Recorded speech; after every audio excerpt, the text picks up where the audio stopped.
नमस्ते एभ्रिवान। आज चाहिँ हाम्रो डिस्कसनको टपिक रहेको छ भाइटल साइन। आज चाहिँ हामीले भाइटल साइन भनेको के हो, यसको चाहिँ इम्पोर्टेन्स के छ र भाइटल साइनभित्र के पर्दछ र यसको नर्मल रेसियो के हो भन्ने कुरा चाहिँ 5 मिनट्समा चाहिँ क्विक रिभ्यू गर्दैछौँ। भाइटल साइन्स भनेको चाहिँ हाम्रो बडीको मेन मेजरमेन्ट्स हो, जसले चाहिँ हाम्रो बडी कसरी वर्क गरिरहेको छ भन्ने कुरालाई डिनोट गर्छ। भाइटल साइन्सले चाहिँ कुनै पनि इलनेस छ कि छैन भन्ने कुरालाई डिटेक्ट गर्छ भने कुनै पनि ट्रिटमेन्ट कस्तो भइरहेको छ भन्ने कुरालाई मोनिटर गर्ने काम गर्छ। सँगसँगै यसले चाहिँ कुनै पनि व्यक्तिको जेनरल हेल्थ स्टाटस चेक गर्ने पनि हेल्प गरिरहेको हुन्छ। भाइटल साइन्स भनेको चाहिँ हामीले डिफ्रेन्ट हेल्थ पर्सनलहरूले चाहिँ कुनै पनि व्यक्तिलाई चाहिँ मोनिटर गर्नको लागि, कुनै पनि इलनेस डिटेक्ट गर्नको लागि, उसको हेल्थ स्टाटस कस्तो छ भन्ने कुरा हेर्नको लागि चाहिँ युज गर्ने गर्दछौँ। भाइटल साइन्सभित्र के पर्छ त? भाइटल साइन्समा चाहिँ बडी टेम्परेचर पर्छ, जसले चाहिँ बडीमा हिट ब्यालेन्स भएको छ कि छैन भन्ने कुरा चाहिँ हेर्ने काम गर्छ। अर्को भनेको पल्स, जसलाई चाहिँ हामीले हार्ट रेट पनि भनिन्छ। यसले चाहिँ हाम्रो हार्ट बिट चाहिँ पर मिनट कति छ भन्ने कुरा चाहिँ हेर्ने काम गर्छ।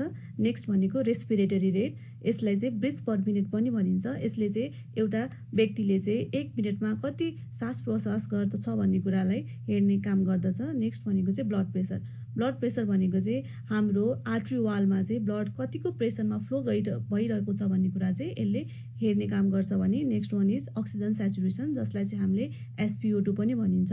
यसले चाहिँ हाम्रो ब्लडमा अक्सिजनको लेभल कति छ भनेर हेर्ने काम गर्छ। And next one is pain level. Pain level भनेको हाम्रो बडीले दिने सिग्नल हो, समथिङ केही नराम्रो हाम्रो बडीमा जस्तै इन्जुरी, स्ट्रेस अथवा डिजिज छ भने हाम्रो बडीले दिने सिग्नललाई चाहिँ हामीले पेन लेभल भन्छौँ। अब यो स्लाइडबाट चाहिँ हामीले भाइटल साइनको नर्मल रेन्ज हेर्न गइरहेको छौँ according to WHO guideline and clinical standards. यो भित्र रेन्जमा पर्ने सबै भाइटल साइन्सहरू चाहिँ नर्मल मानिन्छ। जस्तै बडी टेम्परेचरमा चाहिँ 36.5 degree centigrade to 37.3 degree centigrade normal. त्यसै गरी फरेनहाइटमा चाहिँ 97.7 टु 99.1 डिग्री फरेनहाइट। पल्स रेटमा चाहिँ 60 टु 100 बिट्स पर मिनट। त्यसै गरी रेस्पिरेटरी रेटमा 12 देखि 18 बिट्स पर मिनट। ब्लड प्रेसरमा चाहिँ मिनिमम 90/60 एन्ड म्याक्सिमम इज 120/80 सम्मकोलाई चाहिँ हामीले नर्मल ब्लड प्रेसर भन्न सक्छौँ। अक्सिजन सेचुरेसनको कुरा गर्दाखेरि रुम एयरमा चाहिँ बिना अक्सिजन लगाएर 92% भन्दा माथि छ भने त्यसलाई चाहिँ हामीले नर्मल अक्सिजन सेचुरेसन भनिन्छ। पेनमा चाहिँ on a scale of 0 to 10, यो चाहिँ नर्मली धेरै युज हुने खालि स्केललाई भनिन्छ, numerical scale on 0 to 10।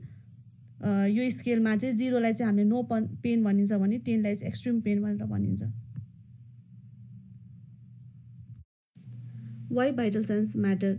Because it helps to detect early sign of illness. सँगसँगै चाहिँ यसले चाहिँ डायग्नोसिसलाई गाइड गर्ने काम गर्छ भने ट्रिटमेन्ट डिसिजन कस्तो छ भन्ने कुरा हेर्नलाई पनि हेल्प गरिरहेको हुन्छ। सँगसँगै चाहिँ रिकभरी प्रोग्रेस कतिको भएको छ कि छैन भनेर चाहिँ हामीले भाइटल साइन्सबाटै थाहा पाउन सक्छौँ। सँगसँगै यसले कुनै पनि व्यक्तिको फिजिकल एन्ड इमोसनल वेलबिङ कस्तो छ भन्ने कुरा चाहिँ भाइटल साइन्सले चाहिँ रिफ्लेक्ट गर्ने काम गर्ने भएको कारणले गर्दाखेरि चाहिँ भाइटल साइन्स म्याटर मस्ट। यो सम्पूर्ण स्लाइडबाट चाहिँ हामीले भाइटल साइन्स कतिको इम्पोर्टेन्ट छ भन्ने कुरा थाहा पायौँ। So monitor your vital science regularly and stay healthy.